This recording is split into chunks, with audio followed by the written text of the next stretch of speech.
আসসালামু আলাইকুম ওয়া রাহমাতুল্লাহি ওয়া বারাকাতুহু। আইনজীবী সাইফুল ইসলামের হত্যার আসামি চন্দন গ্রেফতার।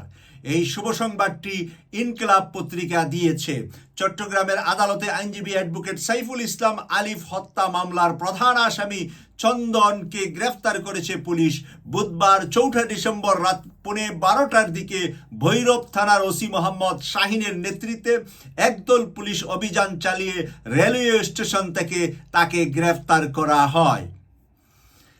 চট্টগ্রাম ব্র্যান্ডের রোডের সেসব কলোনির মেথরপট্টি এলাকায় মৃত ধারীর ছেলে চন্দন ট্রেন থেকে নেমে তার ভৈরবের মেথরপট্টিতে অবস্থিত শ্বশুর বাড়িতে যাওয়ার কথা ছিল চন্দনের। এবার আসল শ্বশুর বাড়িতে তাকে নেওয়া হয়েছে। চন্দনকে এবার বোঝানো হবে সাইফুল হত্যার মামলায় ফাঁসির রশিটা কেমন হয়। প্রদর্শক আন্তর্জাতিক অপরাধ ট্রাইব্যুনাল দাঁড়িয়ে আছে এখন।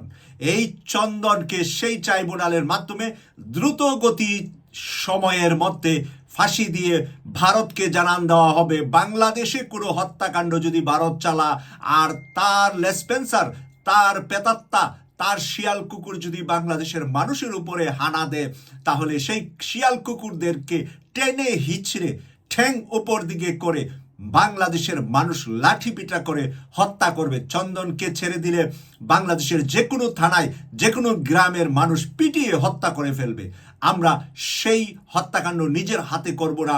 আমরা আন্তর্জাতিক অপরাধ ট্রাইব্যুনালের মাধ্যমে এই চন্দনের মতো খুনি যারা আছে, হাসিনা চলে যাওয়ার পরে যারা এই খুন খারাপির সাথে জড়িত হয়েছে, হাসিনা চলে যাওয়ার পরে প্রথম শহীদ এই অ্যাডভোকেট সাইফুল ইসলাম, আমরা অ্যাডভোকেট সাইফুল ইসলামের বিচারের মাধ্যমে হাসিনার পেতাত্তাদেরকে জানান দিয়ে দেব যে বাংলার মাটিতে তোদের কোনো স্থান নাই।